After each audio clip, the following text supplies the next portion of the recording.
Me confirman si ya puede visualizar.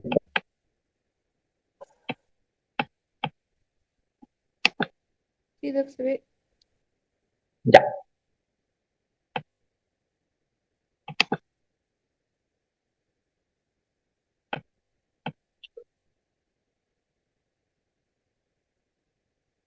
Bien, ahora vamos a ver el marco normativo de la auditoría de cumplimiento y el reglamento para la elaboración de informes de auditoría, ¿no? Que es a partir, son instrumentos normativos emitidos por la Contraloría General del Estado como órgano rector del control gubernamental y que es importante que conozcan los mismos, ¿no?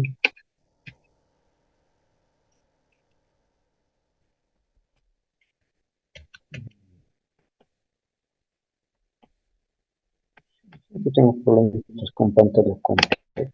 Bien, las normas de auditoría de cumplimiento fueron aprobadas por resolución número CG 038-2026. Esta es la quinta versión de este año, no hace mucho justamente, donde se introdujeron algunas variables. Pero bueno,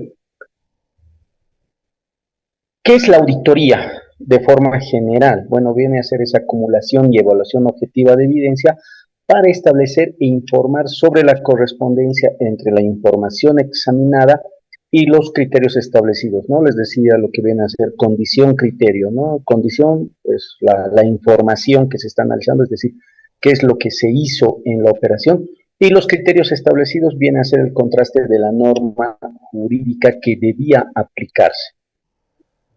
En cuanto a la auditoría de cumplimiento propiamente, viene a ser esa acumulación y examen sistemático y objetivo de evidencia con el propósito de expresar una opinión independiente sobre el cumplimiento del ordenamiento jurídico administrativo y otras normas legales aplicables u obligaciones contractuales y o el cumplimiento de objetivos y resultados relacionados con la aplicación de los recursos públicos. Entonces, noten ustedes que puede ver simplemente con el cumplimiento del ordenamiento jurídico administrativo una determinada operación, por ejemplo, la ejecución de una boleta de garantía de cumplimiento del contrato, se verifica qué se hizo, a continuación también se verifica qué normativa debería aplicarse, las normas básicas del SAF, Decreto Supremo 181, reglamento específico, manual de funciones y demás, ¿no? Obligaciones contractuales. Si el objeto de la auditoría es un contrato, obviamente tendrá que analizarse el cumplimiento de las obligaciones contractuales. Y por otro lado, independientemente de los aspectos, también se puede verificar el cumplimiento de objetivos y resultados relacionados con la aplicación de los recursos públicos, que tiene que ver con lo que es les comentaba dentro de la responsabilidad civil, la responsabilidad objetiva, a partir de verificar si ha habido algún beneficio a favor de la sociedad. Y el objetivo es una introducción que realiza estas nuevas normativas que puede ser con un objetivo amplio, la auditoría de cumplimiento con un objetivo amplio, que se refiere que se pueden realizar el análisis o la evaluación de distintas operaciones de forma conjunta. Y luego tenemos el objetivo específico donde solo se va a centrar la auditoría de cumplimiento a una operación en concreto, ¿no? Por ejemplo, a un solo contrato, a un proceso de contratación. Eh, Tal vez de un objetivo amplio, creo que no era necesaria esta modificación porque obviamente no había restricción para el tema del objetivo a ser delimitado o establecido en una auditoría de cumplimiento, pero tal vez sirve para un poquito de lo que viene a ser la teoría. Otro elemento importante, ¿no? El concepto decía recolección de evidencia. Y la evidencia, de acuerdo a las normas de teoría de cumplimiento, puede ser competente o debe ser competente y suficiente. ¿A qué se refiere que la evidencia es competente? Cuando se trata de documentación original o legalizada obtenida por el auditor gubernamental, ¿no? Que puede ser de la propia entidad auditada, de fuentes independientes a la entidad auditada, por ejemplo, del Servicio de Impuestos Nacionales, de la Aduana Nacional, también directamente obtenida por el auditor gubernamental, a partir, por ejemplo, de una entrevista, de un recuento físico que realiza el propio auditor, también de los sistemas oficiales de información pública, que tiene que ver con el tema, por ejemplo, los sistemas obviamente establecidos como del SICOES, por ejemplo, ¿no? Y tiene que ver eso con el tema, bueno, como ejemplo, los recuentos físicos, cálculos, inspección física, etcétera, ¿no? Y la evidencia es suficiente cuando basta para sustentar las conclusiones del auditor gubernamental, permitiendo a terceras personas arribar a las mismas conclusiones a las que ha llegado el auditor gubernamental, ¿no? Es decir, que la idea obviamente es que el auditor recolecte la mayor cantidad de documentación, información sobre una operación, pero no necesita conseguir eh, documentación excesiva o innecesaria, que no tenga mayor relevancia, ¿no? Basta con esa documentación que sirve para constatar su conclusión, ¿no? Y obviamente que esto permita que terceras personas, una vez que leen el informe de auditoría con la evidencia que respalda el análisis y las conclusiones del auditor gubernamental, pues advierten y llegan a la misma conclusión que llega el auditor gubernamental. Por ejemplo, la no ejecución de la boleta de garantía, pues ¿qué evidencia necesito?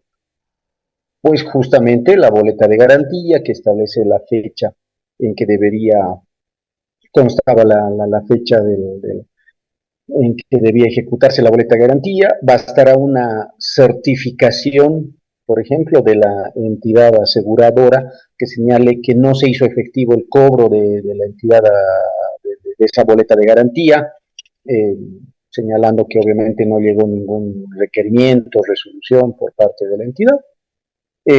Bastará constar obviamente el tema de quién era el responsable de la custodia, administración y debía poner en marcha el tema de la ejecución de la boleta de garantía, análisis del POAI, si hubo alguna instrucción ante por ejemplo, la resolución del contrato con el contratista por parte de la entidad y si se puso en conocimiento esa trazabilidad que se llama dentro de lo que es la auditoría para saber quiénes han podido ser los responsables, ¿no? Entonces, con esos elementos, esa documentación, ya bastará para que se pueda identificar a los eventuales responsables del daño económico causado a la entidad por el no cobro no ejecución de una boleta de garantía.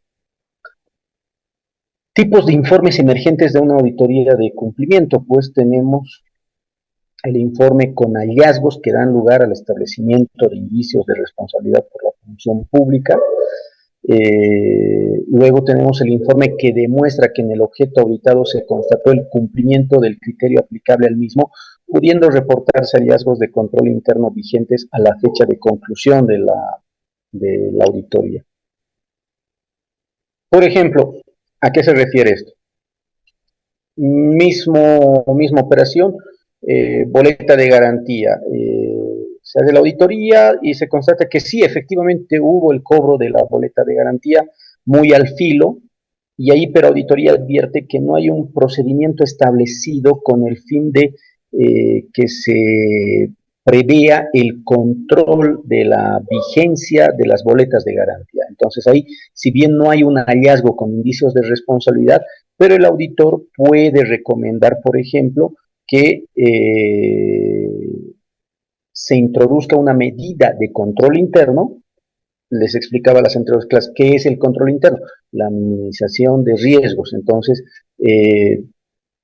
ahí hay un riesgo, que no hay un control de la vigencia de las boletas de garantía. Entonces, ahí, por ejemplo, se puede generar, adicionar, modificar tal vez un procedimiento, una norma, en el peor de los casos tal vez un instructivo, por el cual se recuerde o se establezca la obligatoriedad que tiene el responsable de la unidad administrativa de verificar semanalmente o una vez a la semana la vigencia de las boletas de garantía y generar un informe justamente sobre este extremo, ¿no? Entonces va a ser una forma de control y evitar que se les pueda ir alguna boleta de garantía y la misma cae. Y luego está también el informe de la firma privada, donde debe pronunciarse en cuanto al objeto auditado, se constató el cumplimiento del criterio aplicable.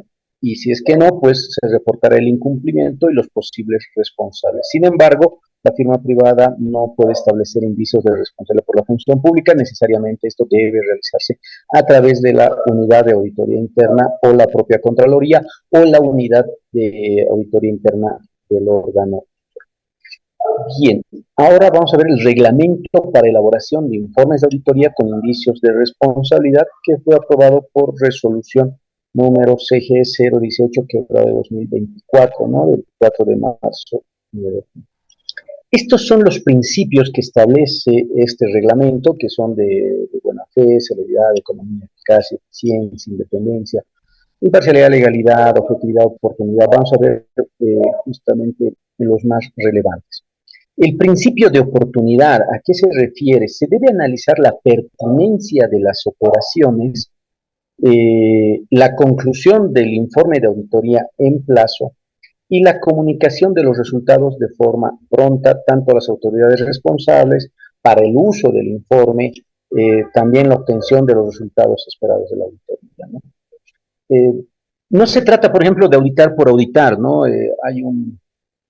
Había una máxima que se les daba a los auditores en clases de capacitación, donde se les decía directamente, ¿no? Dejen de cazar o aplastar hormigas y cacen elefantes, ¿no? Porque realmente se veía que las auditorías que se programaban, por ejemplo, era falta de rendición de cuentas de pasajes y viáticos de la gestión 2024. Su auditoría era revisar todos los viajes que han realizado todos los servidores públicos durante esa gestión.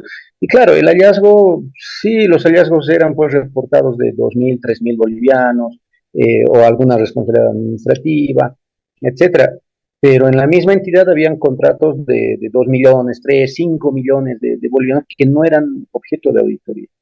Entonces ahí justamente el auditor debe ver cuál es la relevancia económica o eventualmente social de una determinada operación, ¿no? Por ejemplo, en alcaldías de provincias ciertamente tal vez no manejan recursos o contrataciones millonarias, pero sí ese municipio, los habitantes de ese municipio, quieren tener certeza, por ejemplo, de que el alcalde realmente pues ha actuado de forma correcta en un eventual proceso de contratación de la junta, de la sede o de la posta sanitaria, ¿no? Entonces necesitan tener esa certeza y ahí ingresa el tema de relevancia social. Puede ser que no se hayan sumido una gran cantidad de recursos económicos en esa pequeña posta, pero sí es relevante socialmente hablando. Entonces, es muy importante. Luego, también analizar la conclusión del informe de auditoría en plazo, ¿no? Por ejemplo, si la UAI se pone a analizar un tema de energía eléctrica, ¿no? Una operación, no sé, y obviamente luego necesita un análisis técnico, pero no tiene los profesionales competentes, pues esa auditoría se puede dilatar durante varios años. Entonces también no sería prudente apertura de ese tipo de auditorías. Y lo mismo, la comunicación de los resultados del informe de auditoría para que den la utilidad respectiva justamente a la misma. El principio de verdad material, ¿no? En el sentido de que se debe investigar la verdad histórica de los hechos, superar las limitaciones formales y no limitarse en la obtención de la información. Esto antes de la Constitución del 2009, el artículo 180 de la Constitución Política del Estado establece los principios por los cuales debe regirse la actividad jurisdiccional, ¿no? Es decir, el órgano judicial. Y ahí ya se introdujo justamente el principio de verdad material, incluso en juzgados. Antes de ello, la ley número 2341, que ya tiene una vigencia desde el año 2003, ya establecía justamente, y establecía, ¿no? A diferencia de la actividad jurisdiccional, en la administración pública se aplica el principio de verdad material antes que el principio de verdad formal. y esto también está plasmado dentro de la labor del auditor gubernamental. Un claro ejemplo, les voy a dar. A ver, el artículo 31 de la ley 1178 establece que hay responsabilidad civil cuando la acción u omisión del servidor público o particular provoca un daño económico al Estado. Ahora, tenemos el caso de una asignación de pasajes y viáticos a un servidor público, por ejemplo, un abogado que tenía que ir a defender una acción de amparo constitucional en favor de la entidad. De acuerdo a norma, reglamento específico, tiene 8 días para realizar su rendición de cuentas y pónganse que no realiza por X o Z factor, se enfermó, se olvidó, se le pasó, y bueno, viene auditoría, y auditoría advierte que no hay el informe de rendición de cuentas, y dice, bueno, aquí hay daño económico, porque bueno, no hay la rendición de cuentas, entonces se entiende, y eso prevé la normativa de asignación de pasajes y viáticos, se entiende como el uso de recursos de forma particular. Entonces establece los indicios de responsabilidad civil contra el funcionario que ya no trabajaba en él. El funcionario presenta sus descargos y demuestra que sí efectivamente viajó por un tema institucional, que asistió a la acción de amparo constitucional, que obtuvo tal vez inclusive un fallo favorable a la entidad, presenta el acta de que él participó de la audiencia de forma presencial, etc. Entonces ahí está el contraste y la gran pregunta, ¿no? ¿Hay o no hay daño económico? Pues en virtud al principio de verdad material, pues no hay daño económico, ¿no? Porque efectivamente el viaje sí fue institucional, el servidor público acudió por y en representación de la entidad en el ejercicio de sus funciones.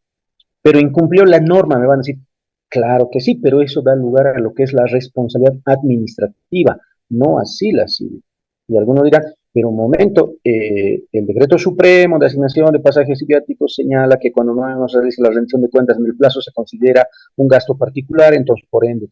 Sí, pero ahí tenemos también el principio de jerarquía normativa previsto en el artículo 410 de la Constitución Política del Estado y el artículo 31 de la ley 1178 es muy claro al señalar pues daño económico.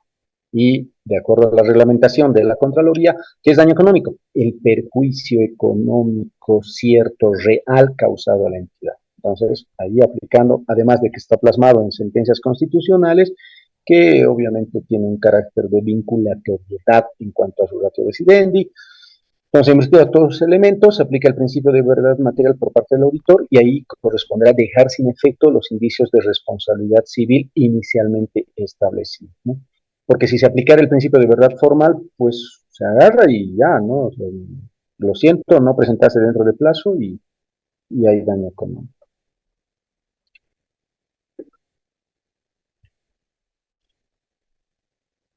Bien. Ahora, dentro de lo que es el procedimiento de la auditoría, ¿cuáles son las etapas? Relevamiento de información, planificación, ejecución y comunicación de resultados. El relevamiento de información viene a ser una actividad previa con el fin de determinar la realización o no de una auditoría, ¿no?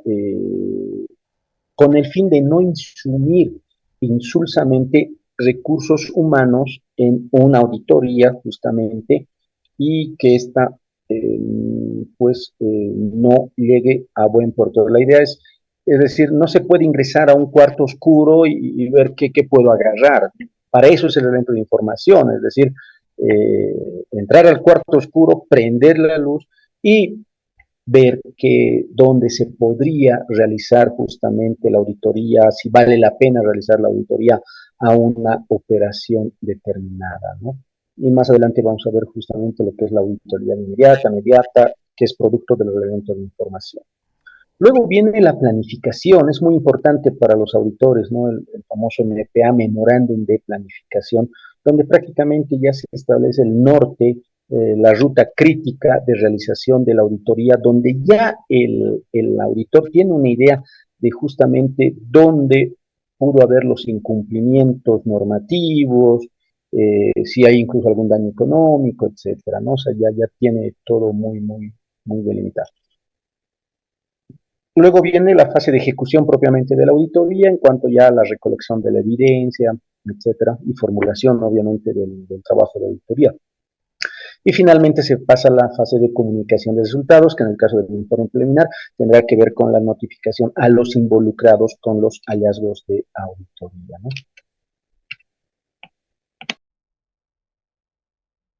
Bueno.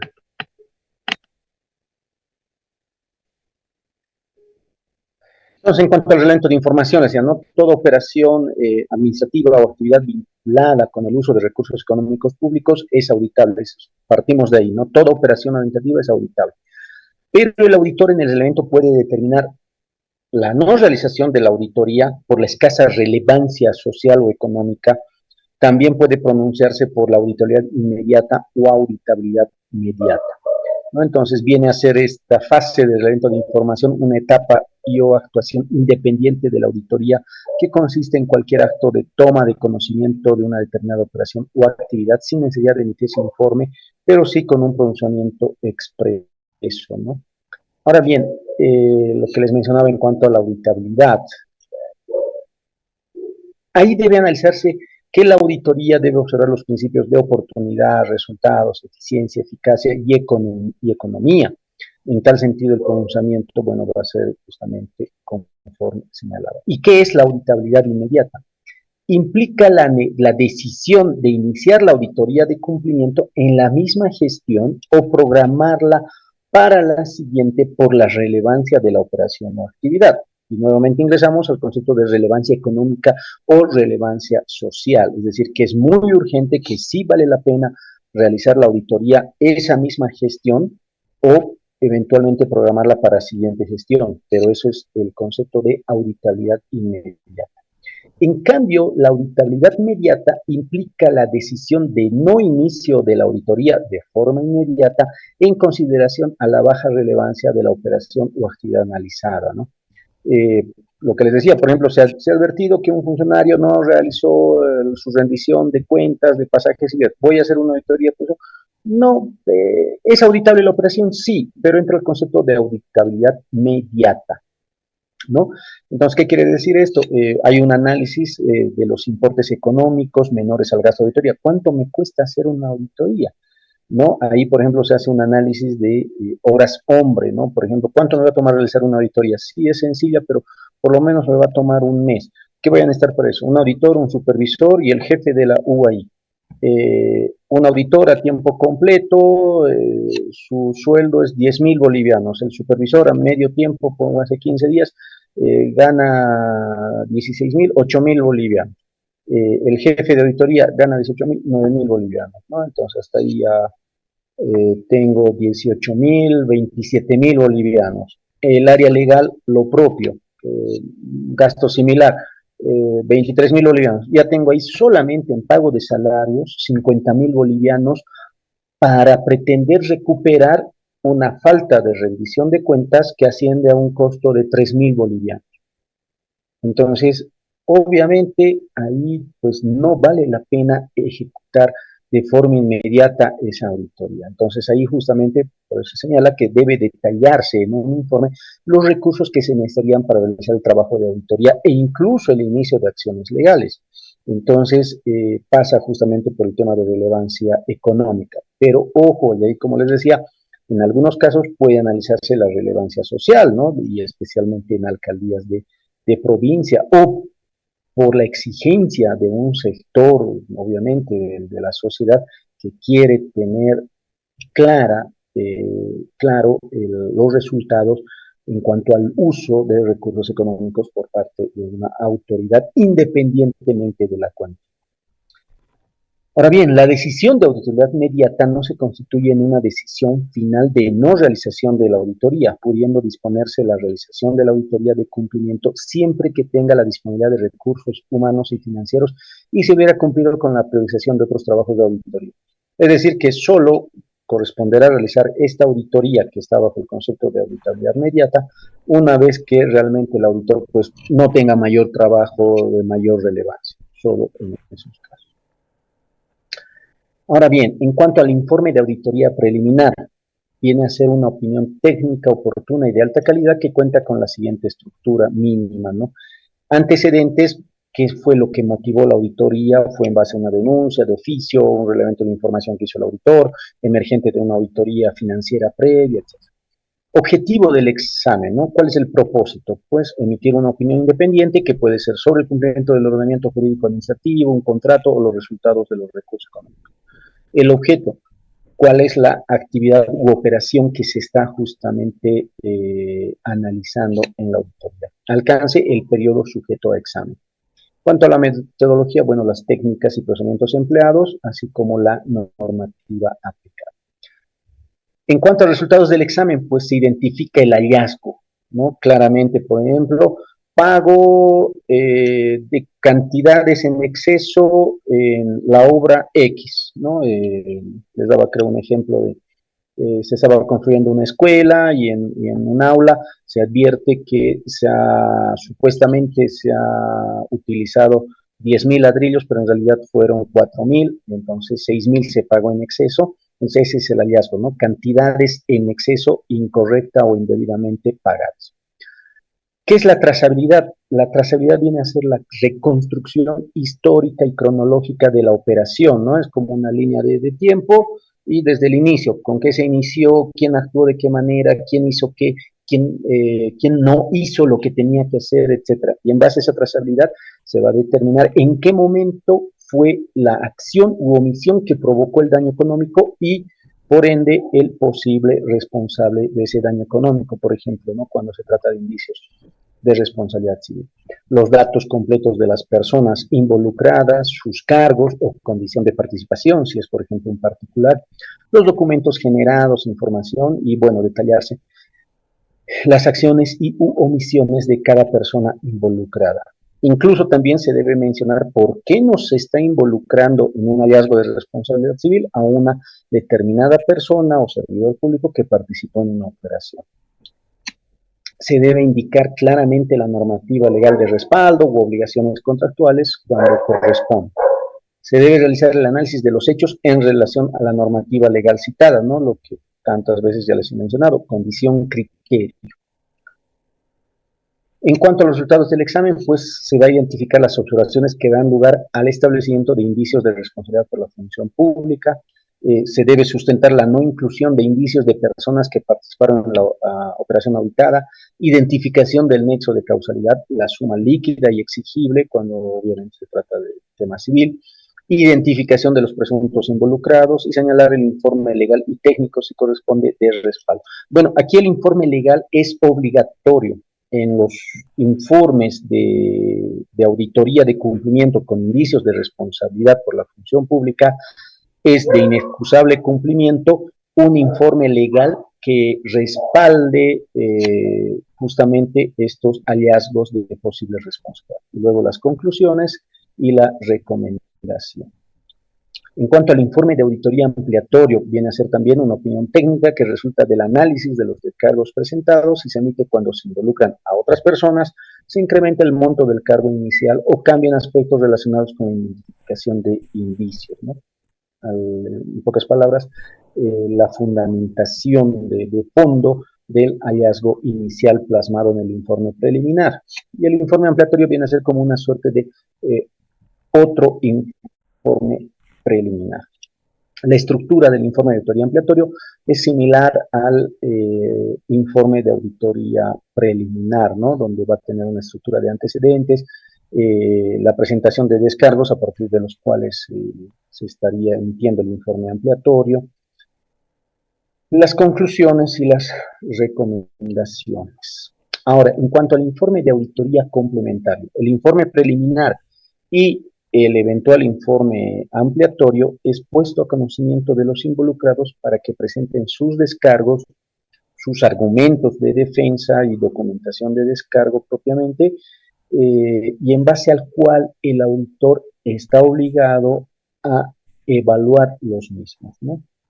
Y el informe complementario viene a ser el pronunciamiento final o definitivo de la unidad de auditoría interna o comisión de auditoría, que va a tener la estructura, ¿no? En antecedentes, resumen de los informes previos, el detalle de la presentación de descargos, donde también se señalarán las notificaciones practicadas, la exposición de descargos, la evaluación de descargos que debe ser puntualmente sobre cada uno de los documentos y argumentos presentados, ¿no? Y luego, obviamente, las conclusiones por las cuales se puede ratificar, dejar sin efecto o modificar los indicios preliminarmente establecidos. En cuanto a la evaluación de los informes de auditoría emitidos por las unidades de auditoría interna, pues corresponde señalar que la Contraloría General del Estado es la única entidad facultada para realizar la evaluación de estos informes, conforme al artículo 3, inciso L, del reglamento para el ejercicio de las atribuciones de la Contraloría, aprobado por Decreto Supremo 23215. Y en virtud de esta evaluación, pues se puede rechazar estos informes de auditoría, ¿no? ¿Y cuáles son las causales de rechazo? Por no contar el informe con evidencia suficiente y competente, ¿no? Es decir, que, por ejemplo, no está legalizada la evidencia que sustenta el hallazgo por no haber agotado los medios de obtención de evidencia, ¿no? Por ejemplo, señalan, mmm, no hay no se pudo advertir la rendición de cuentas, etcétera y demás. Sí, pero no hay una certificación de archivo, por ejemplo. Por no identificar el nexo de causalidad. Se señala sí quiénes han participado de la operación y demás, pero no se señala claramente cuál fue la acción u omisión por la cual se provocó el daño económico. Por no establecer la suma líquida y exigible, también en la responsabilidad civil.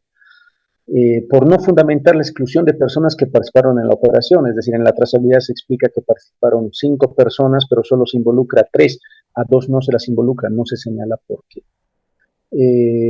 Por incorporar modificaciones a los informes previamente evaluados por la CG, es decir, en un informe, el informe preliminar es sometido a procedimiento de aclaración y en el complementario cambian el sustento de los hallazgos de responsabilidad y por otros errores de fondo que puedan advertirse, no siendo causal de rechazo, errores aritméticos, por ejemplo, ¿no? Los errores de forma. Pero cuando hay errores de forma, se hace la aclaración respectiva en el informe evaluatorio de la Contraloría. Pero cuando hay observaciones de fondo, conforme vimos anteriormente, ahí sí ya se pueden realizar el análisis o la observación de los errores de forma para que también sean subsanados en el correspondiente informe preliminar reformulatorio.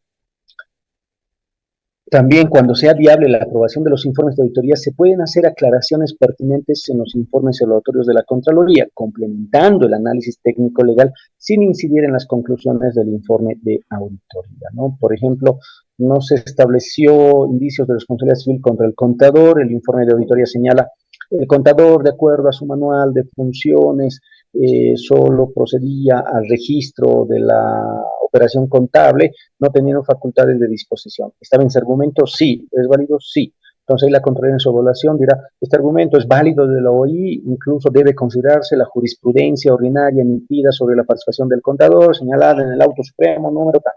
Entonces noten ahí que se refuerza la fundamentación que realizó la unidad de auditoría interna.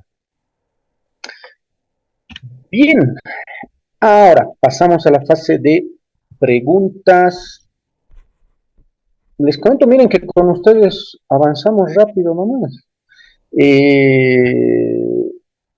Ahí habríamos concluido prácticamente todo lo que es el curso y demás, y ahora yo les dejo obviamente esta parte para que formulen todas las interrogantes sobre la clase de hoy o de las anteriores también, no hay ningún inconveniente, algo que quisieran recordar, etcétera, y demás, con mucho gusto voy a atender. No se olviden que mañana se va a realizar la exposición de sus trabajos en cuanto al análisis de sentencias constitucionales.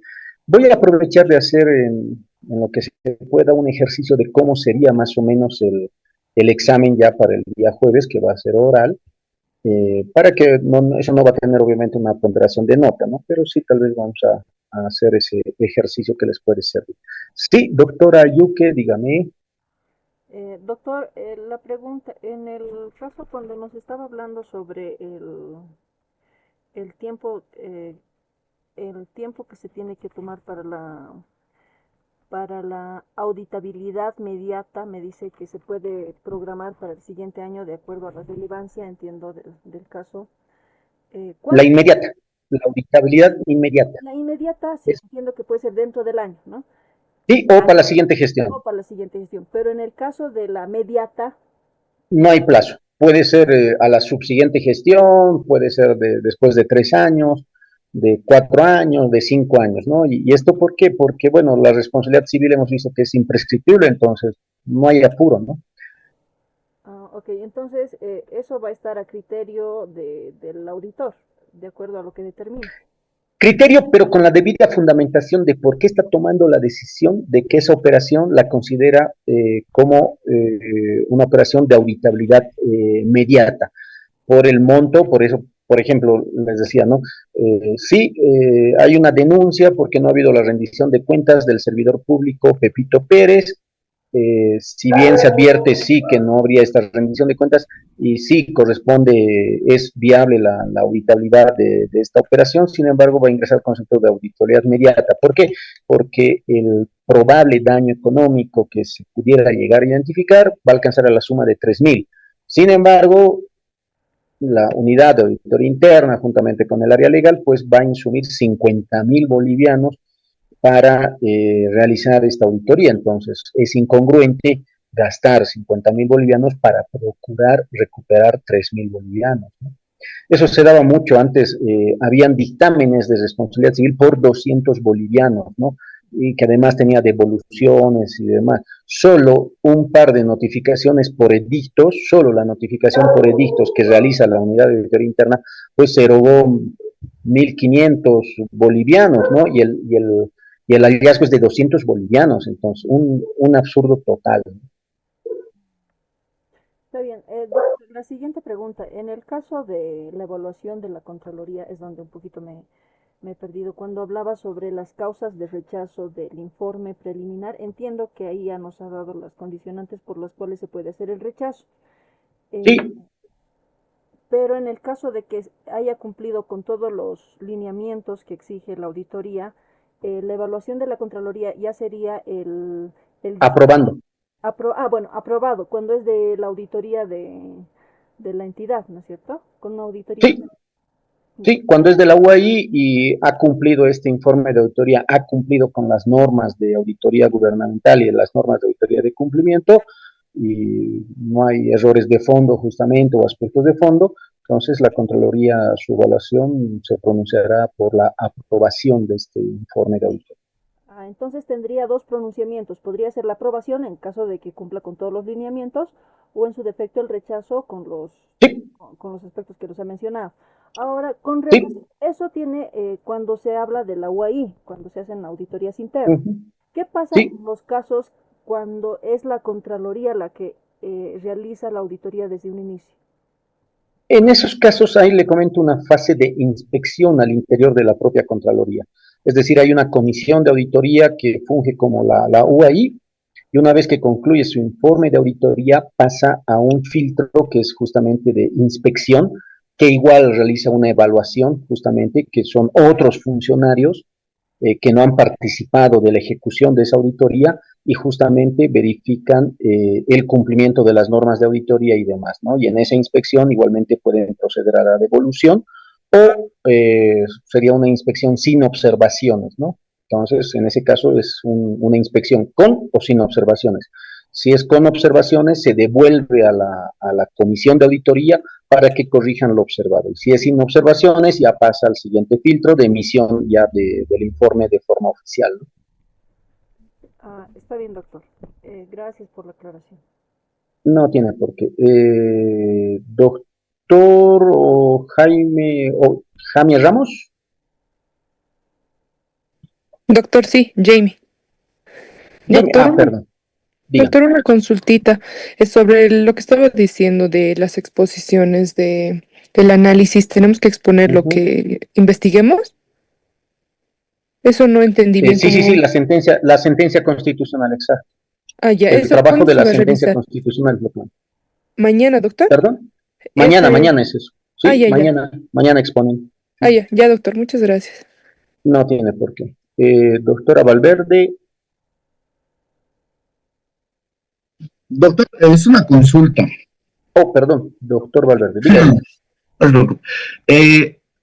¿Qué sucedería en el hipotético caso de que yo, como asesor legal, previo a elaborar el informe legal de un informe preliminar de auditoría, digo no?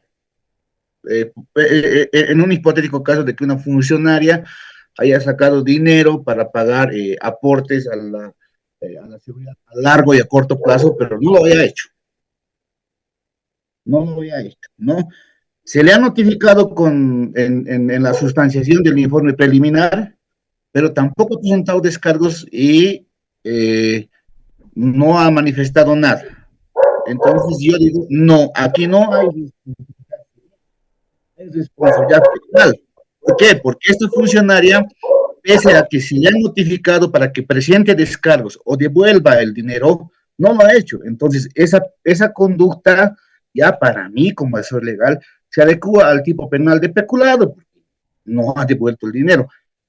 Yo, como asesor legal, me puedo apartar de las conclusiones del informe de auditoría preliminar, doctor. Esa es la consulta. Sí, sí, sí, en el tema de responsabilidad por la función pública, quien tiene la última palabra en cuanto a la existencia o no de indicios de responsabilidad y el tipo de responsabilidad es el área legal, ¿no?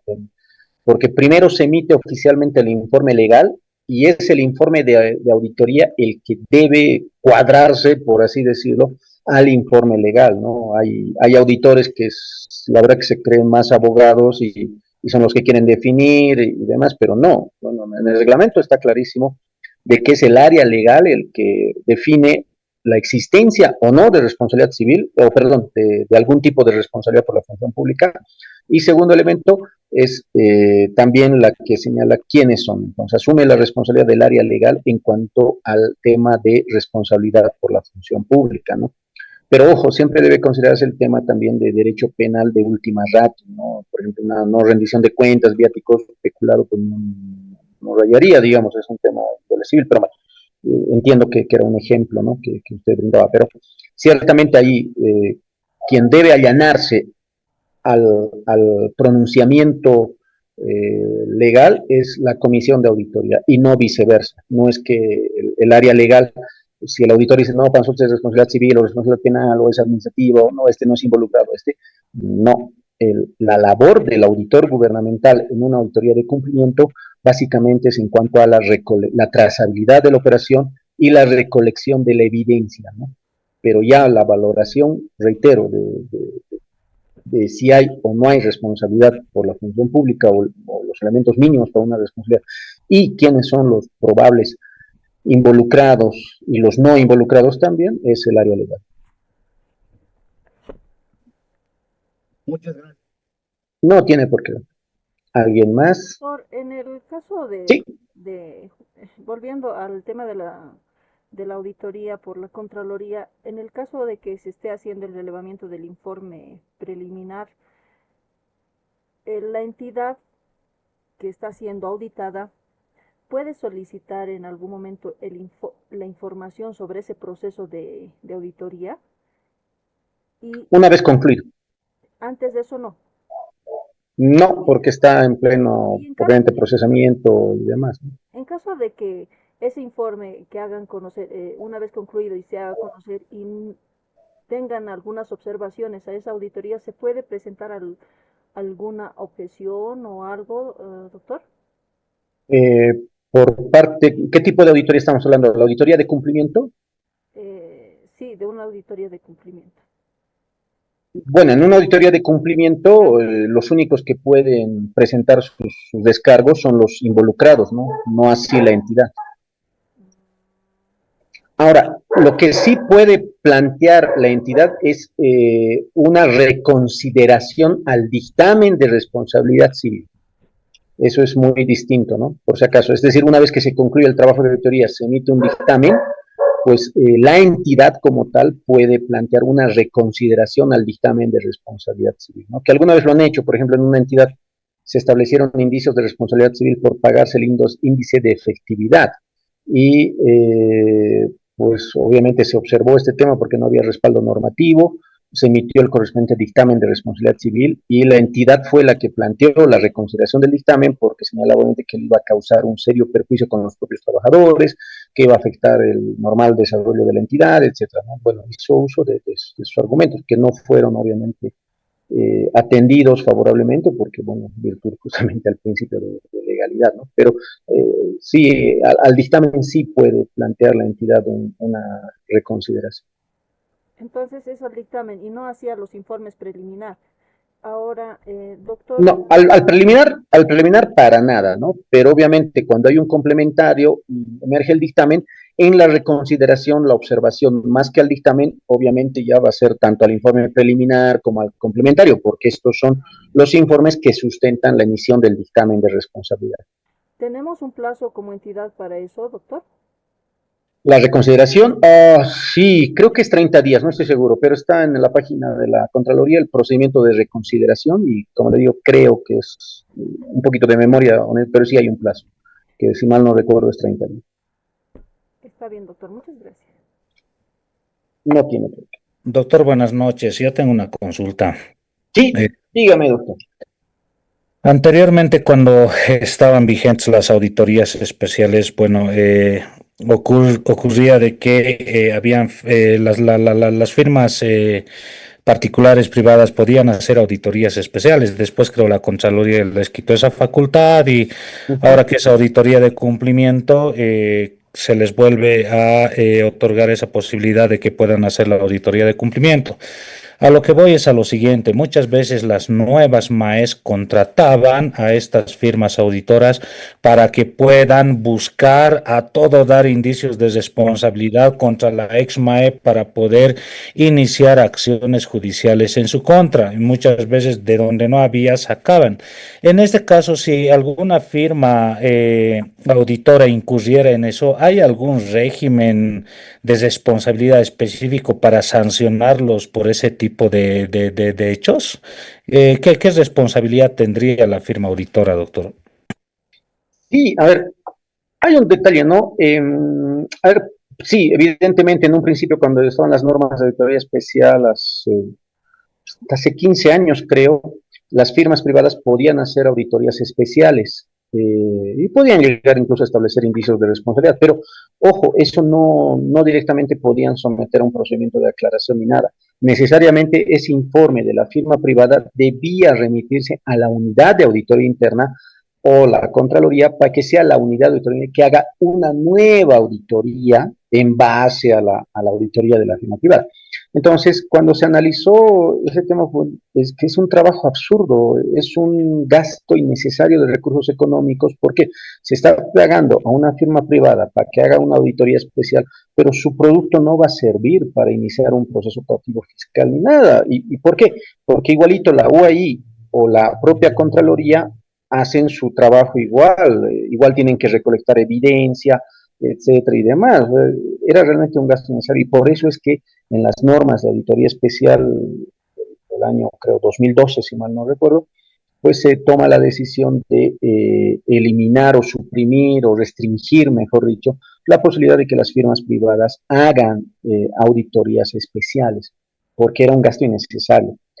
Pero bueno, lamentablemente este año se tomó la decisión de que sí se pueden hacer las firmas privadas y como verán, no pueden establecer indicios de responsabilidad, solo reportar, entonces seguimos en lo mismo, de que hay un gasto insulso, ¿no?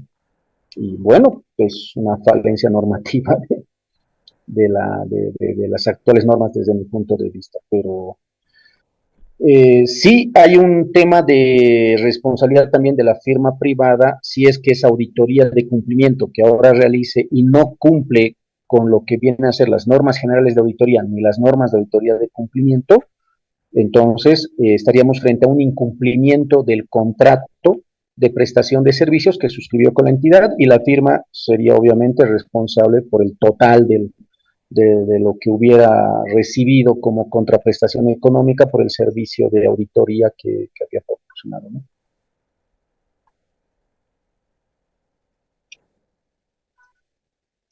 Bien. ¿Alguna otra pregunta, duda? Doctor, buenas noches. Sí, dígame, doctora. Doctor, una consulta, y aprovechando en hablar un poquito así del tema de auditoría, quisiera que más que pregunta, tal vez me pueda ayudar con alguna solución. Le comento que anteriormente se había tramitado un proceso investigativo contra unos funcionarios públicos. Ahora, esto por la unidad de transparencia, pero paralelamente la institución como tal prácticamente ya había hecho un proceso administrativo interno. Nosotros ya asumimos el caso posteriormente y vemos que no podemos, por el principio nadie puede ser procesado dos veces por la misma causa, es que se está a la espera, digamos, de recolectar todos los elementos, ¿no? Que se pueda reunir para gestionar esta denuncia. En un informe resulta que nos dicen de que la unidad de auditoría debe de realizar, ¿no?, un informe de cumplimiento para examinar la información respecto a esta denuncia que le digo, doctor. Y mi pregunta es la siguiente. ¿Puede acaso la unidad de transparencia solicitar, decir, a la unidad de auditoría la remisión de dicho informe de forma inmediata? ¿Tienen algún plazo, doctor? Esa es mi consulta, no sé si la he marcado bien. Sí, no, obviamente, a ver, no hay una dependencia de la unidad de auditoría interna a la unidad de transparencia, ¿no? Ahora, en cuanto al proceso disciplinario que ya se había instaurado contra ese servidor o ex servidor público, claro, ciertamente no corresponde iniciarle otro proceso disciplinario en virtud del principio non bis in idem, más aún cuando los derechos y garantías propias de materia penal son aplicables dentro de lo que es la esfera del derecho administrativo sancionador. Sin embargo, y considerando que las responsabilidades no son excluyentes entre sí, si bien ya no se le podría instaurar otro proceso disciplinario por el mismo hecho, pero sí puede aperturarse una auditoría para establecer la existencia de indicios de responsabilidad civil, también indicios de responsabilidad penal, pero también puede presentarse directamente la denuncia penal, ¿no? Sin necesidad de informe de auditoría. Entonces ahí dependerá ya del caso concreto y demás, ¿no? Entonces, si la unidad de transparencia ha recomendado, porque eso es lo que tendría que pronunciar, ¿no? Que recomienda que se haga una auditoría, pues bueno, ahí independientemente la unidad de auditoría interna emitirá un pronunciamiento conforme a lo que les expliqué hace unos minutos en cuanto a la auditoría de inmediata, mediata, analizar el principio de oportunidad. Por ejemplo, es un hecho que ha ocurrido hace 6 años, tal vez reportar como un tema penal está expuesta a una posible prescripción, entonces por ahí recomendará que directamente se presente por el área legal la denuncia penal y va a emitir un informe circunstanciado, no precisamente de auditoría. Si es un tema civil, tendrá que hacer un análisis de la relevancia económica o social del hecho y lo categorizará como auditabilidad inmediata o mediata de esa operación, ¿no? Pero no hay reitero, una dependencia o subordinación de la unidad de auditoría interna a la unidad de transparencia. En todo caso, la unidad de transparencia lo que tiene que hacer es, bueno, recomendar a la MAE, en virtud de ello la MAE podrá instruir a la unidad de auditoría interna que realice esa auditoría, pero ojo, ahí ya la unidad de auditoría interna cumplirá con lo que es el reglamento de información y actuando con independencia, porque la unidad de auditoría interna es independiente en cuanto a la ejecución de su trabajo, puede tomar la decisión, reitero, de que sea pues categorizada o catalogada como auditabilidad inmediata o inmediata. Muchas gracias, doctor. No Entonces, tiene. a lo que entiendo es que la unidad de transparencia no tiene que estar tampoco a la espera, ¿no?, de esa respuesta de auditoría. Prácticamente en este caso, doctor, se está esperando la respuesta de esta unidad a efectos de no poder dar continuidad, digamos, a esta gestión de denuncias que ya está siendo tramitado por la instancia disciplinaria. Entonces, estamos a la espera de este informe de auditoría para ver qué se establece y de esa manera nosotros prácticamente poder cerrar el caso, ¿no? Pero Le reitero, es que depende de la complejidad del caso y demás. Lo cierto es que no hay una subordinación de la UAI a la unidad de transparencia. Ahora, que yo recuerde, de acuerdo al marco normativo que regula la actuación de las unidades de transparencia, pues tampoco está supeditada la actuación de la unidad de transparencia a un pronunciamiento de la unidad de auditoría interna, ¿no? Y al final, yo personalmente considero que la unidad de transparencia puede cerrar su denuncia y obviamente recomendando que este hecho sea valorado por la unidad de auditoría interna, porque la unidad de transparencia tiene que ver con hechos de, principalmente, digamos, de corrupción, falsificación de títulos, por ejemplo, documentos, ¿no? de formación profesional. Y esos casos obviamente rayan en el ámbito penal y para presentar una denuncia penal no se necesita el pronunciamiento de la unidad de auditoría interna, ¿no? Ahora, si la unidad de auditoría interna valora y dice, bueno, aquí es en realidad civil, no hay tanto penal y no hay tanto un tema de hecho de corrupción, por ejemplo, se trata del cumplimiento de un contrato donde no ha habido el cobro de multas, eso raya en lo que es la responsabilidad civil.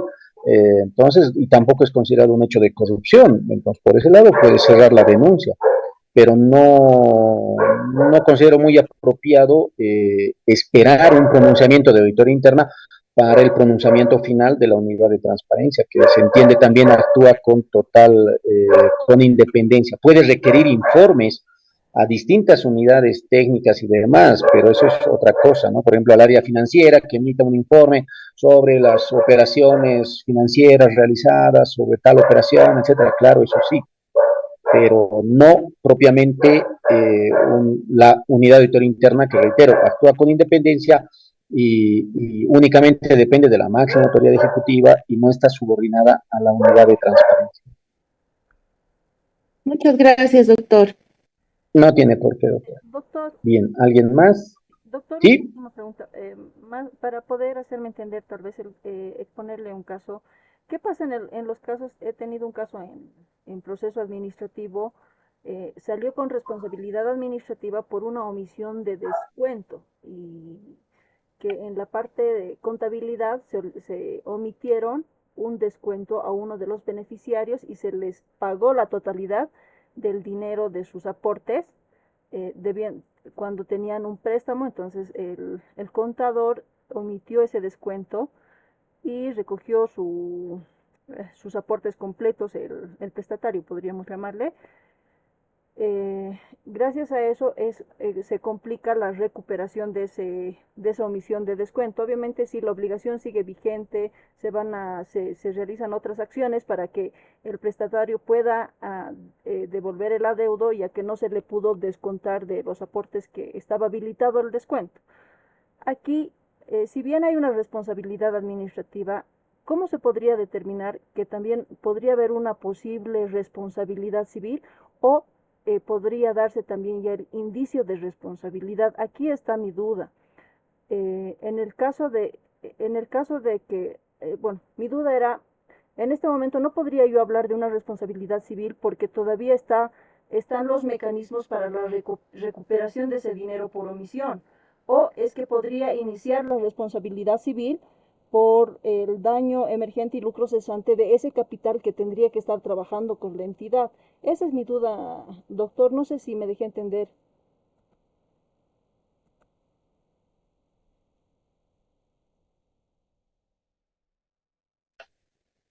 sí, no lo entendí del todo, pero bueno, a ver, el perjuicio económico, el daño económico viene a ser ese perjuicio económico cierto, es decir, el detrimento patrimonial que sufre la entidad. Lo otro, en cuanto a dependiendo la entidad, pero bueno, lo que me dices no, es que si hubiera invertido ese dinero o algo por el estilo. Bueno, número uno, las cuentas fiscales no generan ningún tipo de interés, por ende no se puede hablar, digamos, del lucro cesante. Ahora, si se trata de una entidad que realiza cierto tipo de inversiones conforme a sus competencias legales o naturaleza institucional, por ejemplo, que sea una gestora, también estamos ahí un poquito en una variable de decir, sí, si hubiera invertido ese dinero, mi rendimiento hubiera sido, pero ojo, está condicionado al famoso si hubiera, entonces no hay propiamente un detrimento patrimonial cierto, además de que tendría que sustentarse que realmente el 100% de los recursos han sido invertidos y que ese 1% que sé yo, que no correspondía y demás, pues no fue objeto de inversión. Entonces, un poquito complejo hablar de una especie de daño futuro, ¿no? Si bien, ojo, el reglamento habla del daño futuro, el reglamento para elaboración de informes de auditoría con inicio de responsabilidad, habla del daño futuro, pero este daño futuro simplemente es con el fin de exponer que a partir de la identificación del hallazgo se ha evitado que en los siguientes años se siga cometiendo esa anomalía y provocando un daño económico. Pero ojo, eso no implica que ese sea propiamente el daño económico causado por el servidor público que va a motivar un eventual proceso coactivo fiscal y la eventual recuperación, ¿no? En síntesis, no se puede hablar de daño expectativo, digamos, ¿no? Como lucro cesante. Lo veo muy complicado demostrar eso. Está bien, doctor. Gracias por la aclaración. No tiene por qué. Bien, ¿alguien más? Bien, bueno, entonces ha sido un gusto. Mañana nos vemos. Por favor, sus trabajos, las exposiciones van a ser más o menos de 5 a 10 minutos. Si son 3 o 4, no hay ningún problema. O 5 en algún caso, creo un par de casos había, no hay ningún problema. Exposiciones individuales lo propio, de la forma más puntual, como hemos explicado, basta una sola plana. No quisiera que lean, sino que expongan de forma muy concreta. Eso sí, cámaras, por favor, habilitan sus cámaras, ¿no? Para la exposición correspondiente. Bien, entonces nos vemos el día de mañana, tengan un buen descanso. En un par de minutos habilito el tema para el mapa conceptual del día de hoy también, por favor. Doctor. Y tengo una consulta antes de cerrar. El viernes yo he tenido problemas un poquito con el trabajo, o sea, con el internet y no he terminado la clase. Y disculpen, no sé si me podría explicar, si bien lo leo, ¿qué tipo de análisis tenemos que hacer en la sentencia constitucional que elijamos? Mil disculpas, doctor. Ya, no, es el análisis, no se preocupe. A ver, la idea es que ubiquen una sentencia constitucional en la cual en su ratio decidendi se haga un análisis sobre alguno de los sistemas de administración y también incluso de control gubernamental de la ley 1178 y expongan en qué consiste el análisis y demás, etcétera, ¿no? Pues se pone un tema de contratación, de bienes y servicios. Lo que sí no se excluye de esto las sentencias constitucionales relativas a procesos disciplinarios, porque de eso hay un montón y obviamente hay un análisis más, incluso desde el punto de vista de los derechos y garantías propias de materia penal aplicables al derecho penal. Hay un montón de eso, entonces eso no voy a considerar esas sentencias constitucionales que tengan que ver con procesos disciplinarios. Sí con control gubernamental, por si acaso, o los sistemas de administración. Simplemente en una plana, ¿no? Donde se citan la sentencia constitucional, transcriben la parte relevante de la ratio decidendi que habla o analiza justamente alguno de los sistemas de administración, por ejemplo, sistema de administración de personal o sistema de contratación de bienes y servicios, qué sé yo, ¿no? Y bueno, y ustedes allí realizan una breve explicación, lo que entienden o comprenden de esa ratio decidendi. A eso se refiere, por si acaso, el trabajo, que es, reitero, para el día de mañana. Mañana es la exposición. Pueden subir todavía en plataforma, creo, hasta el día jueves el trabajo, pero la exposición es mañana. Gracias, doctor. No tiene por qué. ¿Alguien más? ¿No más? Ya. Ahí quedamos entonces, que tengan un descanso reparador. Nos vemos el día de mañana. Un gusto. Buenas noches. El mapa igual hoy lo vamos a subir, ¿no, doctor, de esta clase? Sí. En unos minutos habilito el mapa de hoy, por favor. Está bien, doctor. Muchas gracias. Buenas noches. Y por eso, y ahora tienen el periodo, tanto para el mapa como para terminar de hacer el trabajito. Ya, pero denme unos 5 minutos, voy a habilitar el mapa para hoy. ¿Listo? ¿Sí? Doctor, un favorcito, ¿hay la posibilidad de que nos pueda pasar las diapositivas? Sí, voy a subir eso hasta el día de mañana, por favor. Sí. Subo. Mil disculpas, me olvidé subir las diapositivas. Las voy a subir. Ya. ¿Y tú? Hasta luego, doctor. Hasta luego. Hasta luego, doctores. Hasta mañana. Hasta mañana, doctor.